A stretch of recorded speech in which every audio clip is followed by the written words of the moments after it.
बिस्मिल्लाहिर्रहमानिर्रहीम। अस्सलाम वालेकुम व्यूअर्स। आज मैं रसगुल्ले बनाने लगी हूँ और ये 2 किलो दूध है जो उबल रहा है। तो अब हम इसमें ये नींबू का रस है, ये 3 टेबल स्पून है। तो इसको आहिस्ता आहिस्ता डाल देंगे क्योंकि हमने दूध को फटाना है। थोड़ा थोड़ा करके साथ साथ में डालती रहूँगी और चम्मच चलाती रहूँगी। और जो आँच है अब मैंने स्लो कर दी है।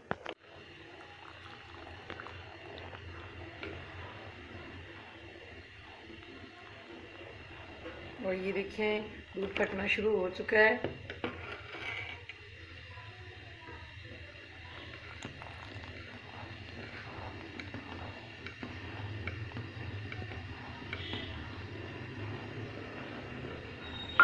वो फट चुका है और ये देखिए पानी और दूध अलग हो गया है। तो इसमें मैंने 1 टेबल स्पून और जूस का डाला है। तो अगर आपका भी इस तरह खालिस अगर दूध हो तो नहीं फटेगा तो आप इसमें 4 टेबल स्पून भी डाल सकते हैं। तो इसके अलावा आप इसमें अगर सिरका डालना चाहे तो सिक्के से भी आप हटा सकते हैं।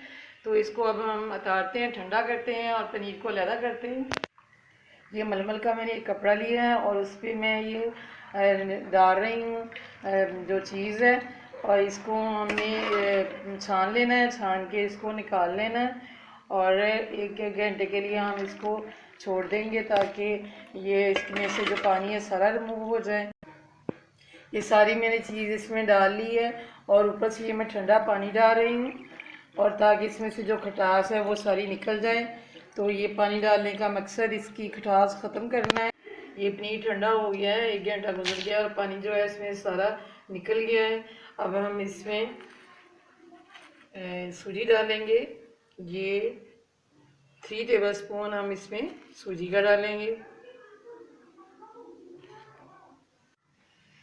ये पनीर को मैंने हाथों से अच्छी तरह मसल लिया है और इसको इसके अंदर अब सूजी जो है वो हम डाल के मसलेंगे। इसको हमने हाथों से अच्छी तरह सेट करना है और इसको तकरीबन 15 मिनट मैं इसी तरह हाथों से मसलूँगी। ये मैं चाशनी बनाने लगी हूँ। ये 1 प्याली चीनी मैंने ली है भर के, ये वाली प्याली। ये 1 किलो में इसमें पानी डालूँगी। पानी हमने ज़्यादा डालना है। इसको पकाऊंगी 2-3 मिनट। पनीर और सूजी जो है वो मैंने मिक्स कर ली है और इस तरह हाथों से दबा दबा के मैं इसकी बॉल्स बना लूँगी इस तरीके से। ये देखिए सेंटर में मैंने इसको रखा हुआ है बॉल को और ये हाथों को घुमा रही हूँ और ये देखें बॉल बन रही है। अच्छी तरह दबा के बनानी है ताकि इसके ऊपर जो है वो रिंकल वगैरह ना पड़े। ये बॉल हमारी जो है एक बन चुकी है। इसी तरह सारी हम गोल गोल बना लेंगे। ये बिल्कुल ये वो तरीका है जो हलवाइयों का तरीका होता है। ये चाशनी जो है वो बन चुकी है। चाशनी के हमने 2 हिस्से कर लिए हैं, एक हिस्सा ये है और एक हिस्सा वो है चाशनी का। तो 2 हिस्सों में हमने चाशनी को कर लिया है। तो एक हिस्सा हम एक साइड पे रखेंगे।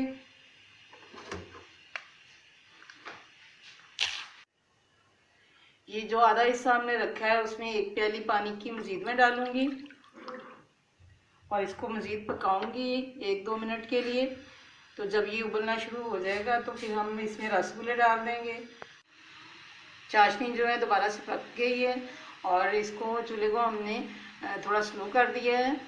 और अब हम इसमें रसगुल्ले जो मैंने बनाए हैं ये वाले, ये सारे बन चुके हैं, इसमें एक एक करके डाल देंगे।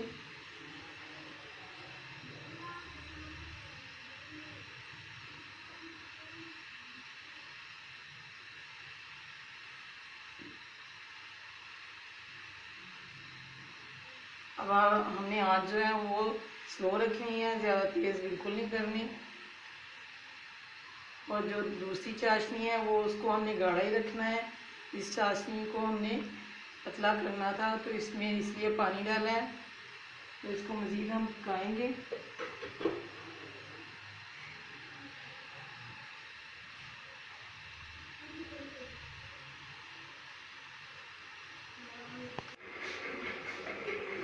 ये इसको हिलाने के लिए आप कोई चीज़ इस्तेमाल ना करें, चम्मच वगैरह।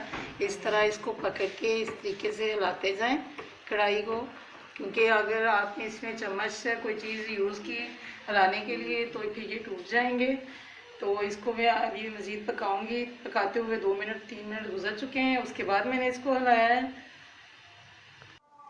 ये रसगुल्लों को मैंने तकरीबन 12-13 मिनट पकाया है। ये सारे मैंने इस तरीके से निकाले हैं, एक एक चम्मच से उठा के इसको इस तरह रख दिया है। और ये देखिए इसमें से चाशनी जो है थोड़ी थोड़ी अभी निकल रही है, तो इसको दोबारा दूसरी चाशनी में मैं डालने लगी हूँ। ये दूसरी चाशनी है, इसमें हम डाल देंगे इसको।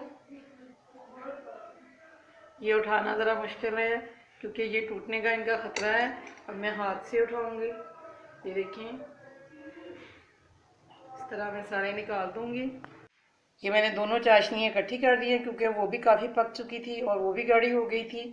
तो अब मैंने रसगुल्ले जो है वो छोटे बर्तन में डाले हैं निकाल के, क्योंकि हमें ये डिप होने चाहिए रसगुल्ले इसमें अच्छी तरह। तो ये 2 घंटे मैं इसी तरह रूम टेम्परेचर पे छोड़ दूँगी। जब ठंडे हो जाएंगे फिर मैं निकाल के दिखाती हूँ।